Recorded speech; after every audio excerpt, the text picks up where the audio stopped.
commence. Alors, l'idée, c'est de reprendre un petit peu l'échange qu'on avait tout de suite sur ce que représente le RIOP, d'après vous, et quels sont ses points forts dans la mise en relation d'acteurs extrêmement divers, de différents continents, de différents types, euh, euh, dans le cadre des échanges. Je participe à pas mal de réunions internationales et ce sont les réunions du RIOP qui ont servi le plus à notre association pour la simple et unique raison, c'est que les gens qui sont là tissent un lien réel avec un échange de savoir qui est concret. Et lorsque l'activité de notre association avait un petit peu cessé depuis 2014 jusqu'à aujourd'hui, où on a commencé par relancer notre action, l'outil de modélisation Strato qu'on a, et le réseau des jeunes ambassadeurs de l'eau et des ambassadeurs de l'eau avec les ministères de certains pays, euh, en arrivant ici, je me suis rendu compte que je gagne énormément de temps parce que j'ai pu avoir des réunions avec des responsables africains qui ont envie de travailler sur l'Union africaine des jeunes ambassadeurs de l'eau. Et nous allons pouvoir préparer une session au Forum mondial et faire une proposition pour pouvoir avoir un projet cohérent qui tisse les liens entre la jeunesse africaine. Et en même temps, j'ai pu revoir mes anciens partenaires. Ce matin, le ministre de l'eau palestinien, avec qui on a échangé parce que je ne le connaissais pas. À l'époque, je travaillais avec son prédécesseur. Il ne connaissait pas le projet alors que ça faisait partie d'une convention officielle auprès de l'Union pour la Méditerranée. Et nous avons pu échanger sur le sujet, se donner nos coordonnées et se promettre de retravailler ensemble et de relancer le projet. J'ai gagné au moins 6 mois de travail, rien qu'en assistant à cette réunion de RIOB et à cette richesse de pouvoir faire rencontrer les gens et partager les savoirs.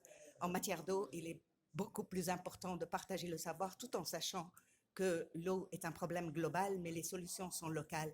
Et ça, le RIOB met réellement l'accent dessus pour une gestion intégrée de ressources en eau et pour pouvoir lutter contre le changement climatique.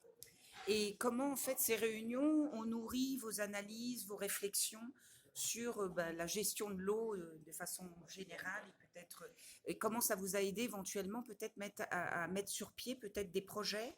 Alors, les réunions de RIOB sont très intéressantes parce que, comme son nom l'indique, c'est le réseau international des organismes de bassin. Les gens qui sont dans la salle, ce ne sont pas des gens qui viennent pour apprendre la gestion de l'eau, mais ce sont des réels gestionnaires et ils connaissent très très bien le problème. Donc, lorsque je disais qu'ils partagent leur savoir, ils partagent leur expérience et ils savent de quoi ils parlent.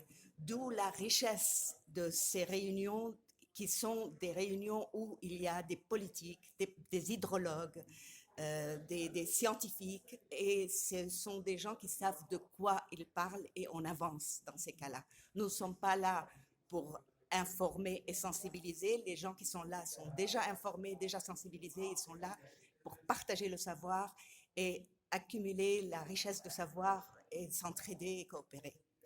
Et d'après vous, en quoi le réseau pourrait aider à la mise en place d'un certain nombre de politiques transnationales ou contribuer à informer en fait certains politiques ou certaines instances pour faire évoluer euh, les politiques de l'eau à l'échelle mondiale ou à l'échelle régionale ou continentale? Alors, le RIOB, avec ses publications, avec sa capacité à réunir des hommes politiques et des techniciens des pays du monde entier, aide les agences de bassin de partout dans le monde à pouvoir coordonner leur action. Et c'est de cette manière-là qu'on peut aider les décideurs à prendre les bonnes décisions en matière de politique internationale. Par exemple, le RIOP a énormément fait pour la directive cadre européenne et pour son application. Donc maintenant, c'est l'étape suivante. Il faudrait commencer par travailler convenablement avec l'ONU pour qu'on puisse faire de l'eau un enjeu réel et qu'il soit pris en considération pour le changement climatique, parce que comme tout le monde sait, du cycle de l'eau dépend les catastrophes qui sont en train d'arriver dans les pays du monde entier. Et ça, c'est une prise de conscience des politiques qui commence par devenir réelle grâce, entre autres, au RIOB. Et d'après vous, en quoi le RIOB aurait éventuellement contribué à peut-être aborder la question de l'eau, de la gestion de la ressource, de façon beaucoup plus large que simplement la ressource elle-même, en intégrant finalement des réflexions sur des secteurs qui sont liés à l'eau, tels que l'agriculture, le tourisme, le développement industriel? Lorsqu'on parle de gestion intégrée de ressources en eau, on parle de tout le système de la vie sociale. Est-ce qu'on peut gérer l'eau sans gérer l'industrie, sans gérer l'agriculture et sans prendre en considération l'économique et le social? Donc, le RIOP a compris, il était parmi les premiers à comprendre l'importance de mettre l'eau dans tous les domaines pour pouvoir bien gérer l'eau. On ne peut pas, ce n'est pas quelque chose qu'on peut gérer à part. L'eau est une partie intégrante de toute la gestion, de A à Z, et d'elle dépend l'économique et le social. Il y a eu dernièrement un rapport de la Banque mondiale où on disait que la pénurie en eau, elle est en train de faire descendre pratiquement de 30% le PIB de certains pays. Donc, il est très, très important de bien la gérer et le RIOP l'avait compris avant tout le monde. Très bien. Et est-ce que vous pourriez du coup décrire un peu les activités et l'organisation que vous représentez? Alors, l'ambassade de l'eau est une association qui est née au départ d'un constat qui fait que les grands projets avaient des financements, mais pour pouvoir mettre, par exemple, des toilettes au fin fond de l'Afrique, au Burkina Faso, on n'avait pas les moyens de financer ça. Et la coopération décentralisée en France, à chaque fois qu'on disait on a besoin de 5 000 € pour pouvoir mettre des toilettes, on nous disait ça va faire travailler au moins 5-6 personnes sur un projet, sur un dossier, et nous n'avons pas les moyens de financer des toutes petites projets comme ça. Donc l'ambassade de l'eau est née au départ avec le sénateur Audin, qui est notre président d'honneur, pour mettre l'application de la coopération décentralisée au service des petits projets. Et lorsque l'Union pour la Méditerranée est née, comme je suis libanaise d'origine, mon côté méditerranéen s'est réveillé en moi et je me suis dit, ça serait bien de pouvoir coordonner tous les petits projets des bassins méditerranéens pour qu'on puisse les réaliser, et en faisant un ensemble de projets et un seul dossier financier, peut-être qu'on arrivera à financer d'une manière plus pertinente et faire appliquer la coopération décentralisée. On avait fait les premiers projets de 11 pays de l'Union pour la Méditerranée et c'était en 2009. Ils ont été présentés au Forum mondial de l'eau d'Istanbul. Malheureusement, le comité des experts de l'Union pour la Méditerranée n'avait choisi que 5 projets, ce qui avait démobilisé les autres pays, et c'est normal et c'est humain. On avait réfléchi à l'époque, on avait un vice-président qui était Pascal Berthaud. On avait réfléchi quel projet pourra réunir tout le monde, et là nous avons pensé, comme nos jeunes ambassadeurs de l'eau, ce sont des étudiants ingénieurs, nous avons pensé à réaliser un outil de modélisation qui peut servir à tous les centres de recherche universitaires et que les étudiants ingénieurs puissent l'utiliser. Et là, on a réalisé un outil qui s'appelle Strato.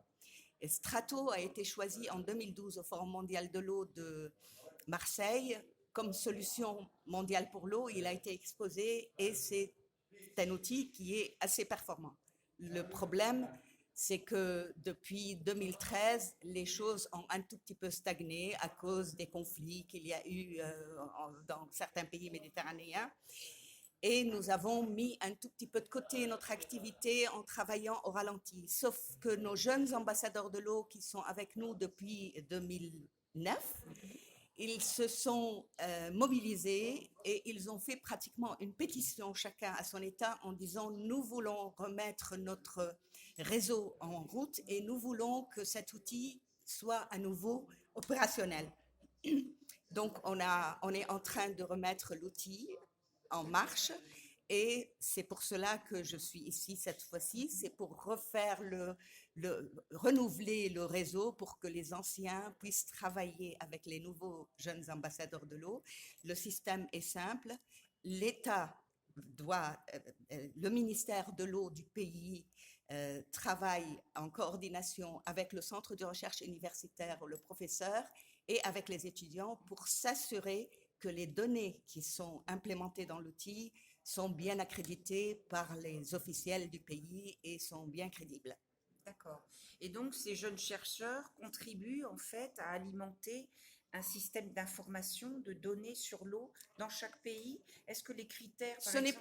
Ce n'est pas un système d'information proprement dit, ce sont les données en micro de la quantité d'eau disponible pour répondre à la demande actuelle et future. Donc, on peut scénariser sur 50 ans plus loin. Et on fait des scénarios pour l'aide à la décision et surtout aider à la concertation sur l'eau, ce qui est très important pour prendre des décisions. Strato n'est pas un outil d'information, c'est un outil d'aide à la décision. Voilà. Donc là, en fait, cet outil, et c'est un lien entre le scientifique, la recherche et les politiques publiques. Voilà. C'est ça. Donc c'était assez novateur pour l'époque. C'était complètement novateur et on s'est rendu compte que jusqu'à aujourd'hui, il n'existe pas d'outil qui permet la concertation comme Strato. C'est pour cela qu'on a décidé de le remettre en route et j'espère qu'il va être opérationnel là où on a commencé, donc d'ici 1 mois ou 2. Très bien. Bon, je vous remercie beaucoup. Voilà, j'espère que ça vous a intéressé. Ah bah bien sûr. Mais